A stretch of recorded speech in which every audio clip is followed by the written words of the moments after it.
a high honor today. I have in the studio Dr. Chike Akua, Associate Professor, Clark Atlanta University, one of the most sought after speakers at urban schools, colleges, universities, educational conferences, etc. Has been featured in the Washington Post, Ebony Magazine, Black Enterprise Magazine, and has also led over 1,000 individuals on study tours throughout Africa, Egypt, Morocco, Ghana, and many other places.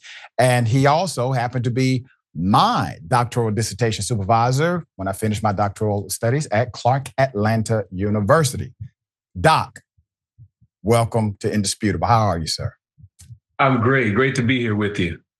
Good to have you, man. This is a treat. And you and I have become friends over the years since my studies at CAU. Yes. And last year, I had the great opportunity to co-lecture with you in Egypt. And I wanted to talk about the concepts, the ancient concepts of unity consciousness, because it seems as if we are in a significantly distance from that consciousness today. And you are the person, you're the go-to person for this stuff. So talk to us about it. Then we'll talk about opportunities to travel, to take a tour, and to learn in Kemetic, known as Egypt. Sure. It's interesting that you mentioned that, because in ancient Kemet, or what we today would refer to as Egypt, there was a concept called Smai Tawi, and that was the unification of Upper Kemet and Lower Kemet to form one strong nation. So it's very interesting that the American Civil War was between the Union, which was in the north, and the Confederacy, which was in the south. You had a similar dynamic going on in ancient Kemet. And so it was very, very important when King Narmer came along with this concept of Smai Tawi and unified Upper Kemet and Lower Kemet. And that's the kind of unity we definitely need today. What are some of the nuances you see happening in the American culture, contextualized through the Black experience, contextualized through what we would understand as the policy experience, because now there's a policy shift happening? How does this help us understand where we are and how we can get back on track or even be better? Well, policy comes about as a result of the organized practices of the people who deem that something needs to be changed in society. And so it's so important that we have shows like yours that help to inform us about the decisions that need to be made. In addition to that, one of the reasons why it's so important for us to know about our history and culture, you've heard it said before, if you don't know your history, you're doomed to repeat it. And so we're seeing some things coming about today that we never expected would come about as a result of the struggles of Black freedom fighters of the 50s and 60s, who put many policies in place that are now being dismantled. And then, of course, it wasn't just Black freedom fighters. It was people of goodwill of all ethnicities. And we're seeing the destabilization of the nation taking place right now as a result of retrograde policies. Now, what should happen? You are one of these individuals who understands history, culture, but also what has happened with the unification of humanity. Because when you look at the ancient Kemetic people, you see this great emphasis and this intentional emphasis on connecting based on who we are spiritually, or who we are as a greater concept of humanity. What you have happening now, well, that's an illusion for most. Well, I'll tell you, one of the things that concerns me most from a policy perspective is that, again, going back to the 50s and 60s and the struggles of Black freedom fighters and people of goodwill, they put policies in place and they were very politically savvy in the way that they did it. When you look at, for example, the funding that comes about as a result of for Title I funding, they were savvy enough to make that a line item on the federal budget, so that no matter who was in office, that funding would be there to deal with the inequities that are in the K through 12 public education system. They almost made it idiot proof, but we're dealing with some different kind of idiots today. When you think of the fact that Programs like Upward Bound that come about as a result of TRIO programs. Here again is another set of funding and policy initiatives that were put in place to be a line item on the federal budget, so that no matter who was in office, that funding stream would always be there. And now what we're seeing today is the systematic dismantling of so many of these things that now throws that up in the air and has everybody wondering, are these funds going to be here, which were put there in place to fill in the gap for certain educational inequities? So this is something that we have to look very closely at and hold our elected officials accountable for. I remember years ago, I benefited, I was 18. I received this voucher. This voucher was very important back then because it allowed me to do a couple of things. One, I could apply for college without having to pay college application fees. Now, back at that time, almost everyone had a college application fee. Many of those fees are waived today, but that was provided to me by Upward Bound. Wow. Upward Bound is a federal TRIO program. And then years later, I became an employee of ETS, Educational Talent Search. Educational Talent Search is funded by the TRIO program. It is another one of those Upward Bound programs helping first-year college students have an opportunity to actually thrive as an academic if they choose to, so that your zip code will not determine your outcome in life. Well, those programs are now starting to be cut in a serious way. And we now don't know if those programs will even exist in the future. So if that program doesn't exist when I'm 18 years old, there's no way in the hell that I'm able to apply for college. I don't have money. I don't have the $50. I don't have the $25. I don't have the $100. I don't get the application. I don't get the application. I don't get it to college. I don't have the opportunity to thrive. That something that small and that simple becomes a barrier to a whole human being from having actual education. This could be technical education or academic education in the traditional sense. It doesn't matter. So what's the cause and effect of programs like that being eliminated today? Well, you and millions of others benefited from that. I did, when I was working on my master's degree in school counseling, I did my internship, part of my internship and practicum at Upward Bound. So there are people who have benefited from these programs over the generations. But when you link that back to what we were talking about earlier about ancient Kemet, there was a concept called Maat. Maat stands for truth, justice, and righteousness. This was the overarching ethical framework that formed the nature of the nation. And there was a saying going back to Ptahhotep, who wrote the oldest complete text in the world. He said, the balancing of the nation is in Maat. Truth, justice, and righteousness. And as you can see, our nation is out of balance right now because we are not operating in Ma'at. Serious leaders understand that truth, justice, and righteousness are not optional, they're essential. I'm gonna say that again. Truth, justice, and righteousness are not optional, they're essential. But again, we see the systematic dismantling of so many of the policies that have provided opportunity for so many Americans, not just African Americans, but all Americans. And so it's very disheartening to see this, but we also take heart knowing that we don't just sit down and allow this to happen, that we are active advocating to make sure that the truth be known and holding our elected officials accountable. Doc, I remember during my studies with you, I'm in class and we're going through all of the prerequisites required for a doctoral program at Clark. And one of the doctoral students said, well, who is your doctoral supervisor? And I said, Dr. Akua. And this brother said, oh man, good luck. I said, wait a minute. Why are you telling me good luck? He said, man, that brother deep, man.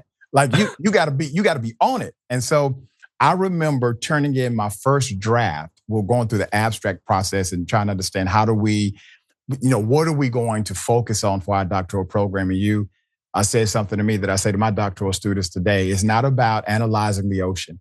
It's not about analyzing the sand or even a handful of sand. It's about analyzing one grain of sand and being the first person to do that and bringing that scholarship to the world. And so in my first proposal to you, which was a very rough draft, you rejected it. Then you rejected it for the right reason, obviously. You saw where I was utilizing the word minority to refer to Black people.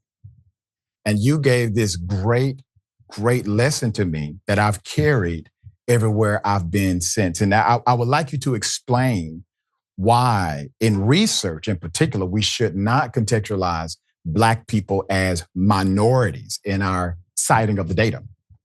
Sure. Well, prior to becoming a university professor, I was a language arts teacher. And so the root word of minority is minor. And we are not minor in terms of our population. Upwards of 85 to 90% of the world's population are people of color. So when we refer to any people of color as a minority, even though they may be smaller in number in a particular geographical location, everything has gone global. Telecommunications has gone global, business has gone global, politics is global, but our consciousness hasn't gone global.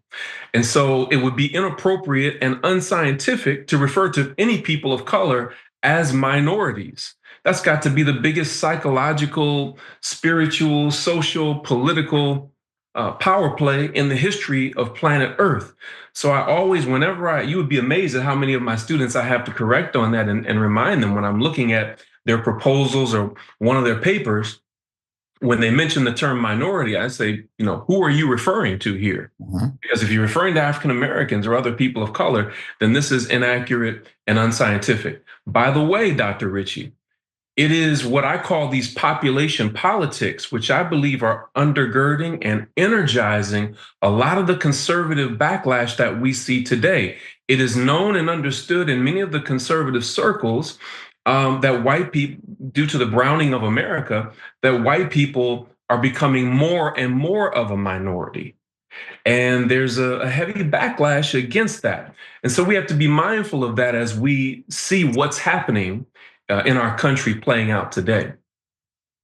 Very well said. We got a few minutes left. And you and we're going to do this Egypt thing again. And I have the great opportunity to co-lecture with you. I want to make sure we put that up for those who are interested in joining us. We are dead serious about connecting the pieces of the puzzle that may seem out of whack. And much of this comes from our understanding of who we are. So this journey and this tour, as well as the education, I'm calling for anyone who identifies as African American, as Black, to come with us if they're able to. I will provide a lecture based on the lens of quantum physics and the advanced technology of the ancient Kemetic people. And Dr. Akua will bring it home with all of the rest, understanding the nuances of culture and the connection of this amazing culture. We had a great time last year, man. Yes. We had a great time. If I will provide a little context, you can provide some context, but give everyone some of the dynamics that took place last year during the lecture and the tour. Sure. Well, for those who are interested in joining us, you can go to travelwithdrakua.com. That's travel with Dr. Akua, DRAKUA.com. But let me tell you, Dr. Richey, I have studied with, studied from, and traveled with some of the most outstanding Black scholars on planet Earth. Okay, so just know that up front. But what you brought to that tour last year is virtually indescribable because of your expertise as a quantum physicist. The things that you shared with us inside the King's Chamber of the Great Pyramid, the things that you shared with us inside of the Ipet Isut and Shemai Ipet, the Luxor Temple and the Karnak Temple and so forth. Your ability to decipher some of the different glyphs, you brought a whole different perspective because of your training as a physicist. And it added so much to our conversations, to our debriefing sessions. it was just absolutely amazing. And in addition to the fact that we got to sail the Nile and experience the culture of Egypt and learn the history and so forth, it was just phenomenal having you there. And we're looking forward to having you again this year. Man, I'm at a loss for words. I talk for a living. The sentiment is mutual, and thank you for saying that, Dr. Akua. Means the world coming from somebody like yourself who's authentic and at the top level of this industry. And I will say this just in a quick note. I've been studying the JED lately and trying to understand some of the power nuances connected to the JED. And I've come to a hypothesis, and I'm going to explain it quickly. For those who are engineers or physics students, you can go back and research this. When you have a metal, and you can have just a sheet of metal, it can be copper, it can be silver, it can be gold, it can be a sheet of gold. And you put over that sheet of gold what's called a dielectric property. That dielectric property can be a crystal quartz, it could be glass, it could be a few things. Anytime you do that, you create what's called a plasmon field. And that plasmonic field is this very, very small electromagnetic field that exists as a wave, okay? But it only exists in that hyperlocalized area. But here's what happens. If you shine the proper nanometer light scale to that plasmonic wave, that plasmon then expands beyond the localized region, which means you will have what's akin to AC power, alternating current, based on the wavelength. Now, the wavelength simply needs to be larger than the quantized scale of what we would call particles, just quantized energy, the quantized energy of the plasmon. But the plasmon is automatically created when you put a dielectric property against metal. And all of a sudden, you have an energy field that only requires sunlight. And we've been able to prove this now in the laboratory. So that's something that I'm going to bring this year. Once again, Doc, tell people how they can check out the information. Join us during this tour. And man, selling the now, man, my gosh, that's a power in itself. That was a beautiful thing. Yes, well, one of the things that I love about how you teach and how you lecture is you also demonstrate. So if there's any words that anybody didn't understand in that explanation, you always bring props and demonstrations and get the audience involved. And that's just one of the most amazing things about it. But for those that are interested in joining us, you can go to travelwithdrakua.com. Again, that's travelwithdrakua, DRAKUA.com. Now, we are up against a tight deadline with the second weekend in April. All fees have to be in by that time, but we would love to have those that would like to join us. There's only a small percentage of African Americans who have the opportunity to travel back to the motherland. And this is an absolutely transformational experience for all of those that are involved in it. It's not something that can be explained. It's something that must be experienced. So if you're one of those people that's been dreaming of going to the motherland, going to Egypt specifically your whole life, well, this is the time to do it. And who you go with makes all the difference to get the authentic history, the authentic culture, and the experience. It's so important who you go with. And so we would like to welcome you on that journey if you'd like to go with us. Looking forward to it, Doc. As always, Dr. Akua, tell the family I said hello. I appreciate all you do, brother. Absolutely. Thank you so much. Peace and blessings. Peace and blessings.